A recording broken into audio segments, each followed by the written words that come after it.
Pernahkah Anda merasa uang belanja habis lebih cepat padahal barang yang dibeli sama persis dengan bulan lalu? Jika jawabannya ya, Anda tidak sedang berhalusinasi dan dompet Anda tidak bocor, melainkan Anda sedang menjadi korban strategi pengurangan isi produk secara diam-diam. Fenomena ini disebut shrinkflation atau inflasi menyusut, sebuah taktik bisnis di mana produsen mempertahankan harga jual tetap stabil namun mengurangi berat, volume, atau jumlah unit di dalam kemasan untuk menutupi kenaikan biaya produksi tanpa memicu protes konsumen. Masalah ini jauh lebih berbahaya daripada kenaikan harga yang terlihat jelas karena otak kita cenderung mengingat harga sebagai patokan utama nilai. Sehingga ketika harga tidak berubah, kita menganggap daya beli kita masih aman padahal secara matematis kita sedang membayar lebih mahal untuk setiap gram atau mililiter produk yang kita konsumsi. Di akhir video ini kamu akan tahu langkah konkret untuk harga sama. Isi makin sedikit? 6 cara produk diam-diam menguras uang belanja. Akar dari masalah ini bukan sekadar keserakahan korporasi, melainkan kombinasi antara tekanan inflasi bahan baku, biaya logistik yang melonjak, dan keterbatasan psikologis konsumen yang sangat sensitif terhadap perubahan harga nominal. Produsen tahu bahwa menaikkan harga Rp1.000 saja bisa menurunkan penjualan hingga 2 digit persen, tetapi mengurangi isi sebanyak 10% seringkali luput dari perhatian visual pembeli di rak supermarket. Dampak kumulatifnya sangat masif bagi keuangan rumah tangga karena pengurangan ini terjadi lintas kategori, mulai dari makanan pokok, sabun mandi, hingga camilan anak, yang jika diakumulasikan selama setahun bisa setara dengan hilangnya 1 hingga 2 kali gaji bulanan tanpa Anda sadari. Metode pertama yang paling umum adalah pengurangan berat bersih dengan mempertahankan dimensi kemasan luar tetap identik. Kotak sereal, bungkus biskuit, atau botol saus mungkin terlihat sama persis di rak, tetapi bagian dalamnya kini memiliki ruang kosong yang lebih besar atau ketebalan produk yang dikurangi. Metode kedua adalah perubahan formulasi atau konsentrasi produk, terutama pada cairan pembersih, deterjen, atau susu cair, di mana produsen menambahkan lebih banyak air atau bahan pengisi murah sambil mengklaim formula baru yang lebih efisien. Metode ketiga adalah pengurangan jumlah unit dalam kemasan multipack, misalnya dari isi 12 menjadi 10 butir telur atau dari 6 sachet menjadi 5 sachet kopi instan dengan harga grosir yang sama. Metode keempat adalah penyusutan kualitas bahan baku tanpa deklarasi transparan, seperti mengganti mentega dengan minyak nabati, coklat asli dengan perisa sintetis, atau daging sapi dengan campuran kedelai, yang secara teknis menjaga berat tetap sama namun menurunkan nilai gizi dan kepuasan konsumsi secara signifikan. Metode kelima adalah manipulasi bentuk kemasan yang menipu persepsi visual, seperti membuat botol lebih tinggi namun lebih ramping, atau mengubah lekukan dasar botol menjadi lebih cekung ke dalam sehingga volume aktual berkurang drastis meski siluet produk tampak megah. Metode keenam dan yang paling sulit dideteksi adalah penghapusan fitur tambahan atau layanan pendamping yang dulunya termasuk dalam harga standar, seperti hilangnya sedotan gratis, berkurangnya garansi, atau tiadanya bonus isi ekstra yang dulu rutin diberikan saat promosi. Keenam taktik ini dirancang untuk mengeksploitasi bias kognitif kita yang memprioritaskan pengenalan merek dan stabilitas harga di atas akurasi perhitungan satuan, menjadikan kita target empuk erosi daya beli yang sistematis. Setelah mendiagnosis 6 modus operandi tersebut, langkah praktis pertama yang harus segera Anda terapkan adalah membangun kebiasaan menghitung harga per satuan berat atau volume setiap kali berbelanja, bukan lagi mengandalkan harga per kemasan. Langkah berikutnya adalah memilih satu perubahan realistis yang bisa kamu jalankan lebih konsisten. Langkah ini wajib dilakukan terutama untuk produk rutin yang sudah Anda beli bertahun-tahun, karena justru familiarity atau rasa akrab dengan produk itulah yang membuat produsen berani melakukan shrinkflation tanpa takut kehilangan pelanggan setia. Prioritaskan perhitungan ini pada 5-10 item dengan pengeluaran terbesar dalam daftar belanja Anda, karena dampak penghematan akan paling terasa di sana. Langkah kedua adalah melakukan audit ulang loyalitas merek dengan cara menguji merek alternatif atau private label supermarket setidaknya sekali dalam 2 minggu. Banyak produsen retail kini menawarkan produk bermerek toko dengan spesifikasi berat dan kualitas yang lebih jujur karena mereka tidak menanggung beban pemasaran sebesar merek nasional. Trik implementasinya adalah membeli satu unit produk alternatif berdampingan dengan produk langganan Anda, lalu lakukan uji buta di rumah untuk membandingkan rasa, tekstur, dan efektivitasnya secara objektif.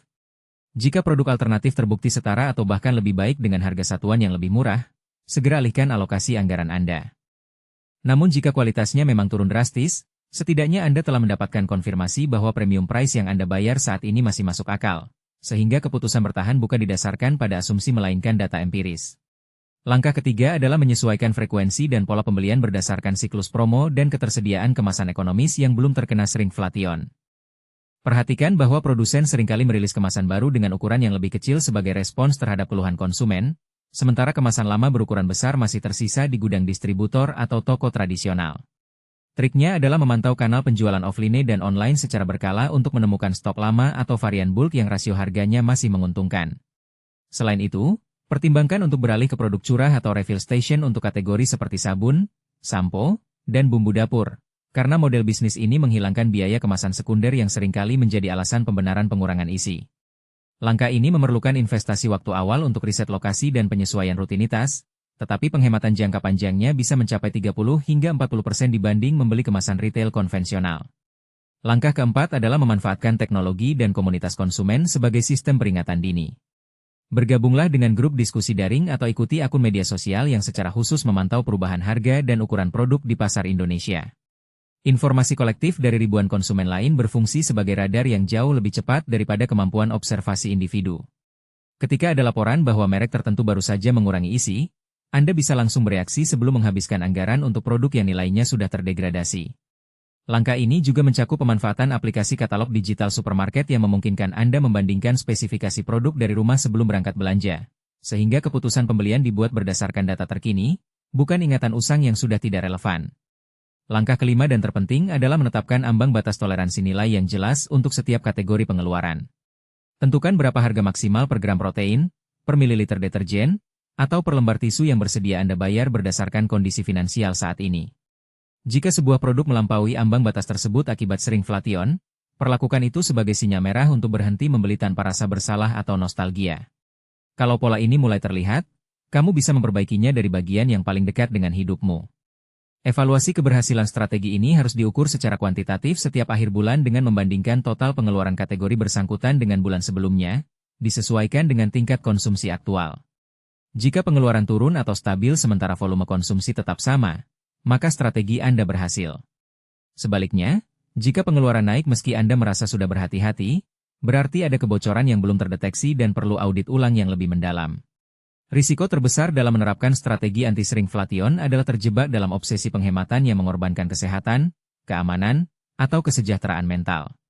Membeli produk termurah tanpa memperhatikan komposisi nutrisi atau standar keamanan pangan hanyalah bentuk lain dari kerugian finansial yang tertunda berupa biaya medis di masa depan. Demikian pula, menghabiskan energi berlebihan untuk membandingkan ratusan produk di supermarket bisa menyebabkan kelelahan keputusan yang justru berujung pada impulse buying sebagai mekanisme kompensasi. Keseimbangan adalah kunci. Fokuskan upaya detektif Anda pada kategori bernilai tinggi dan frekuensi beli tinggi. Sementara untuk kategori minor atau produk yang benar-benar unik, berikan toleransi wajar agar proses belanja tidak berubah menjadi siksaan psikologis. Kesalahan umum lainnya adalah mengabaikan faktor musiman dan fluktuasi pasokan yang sah.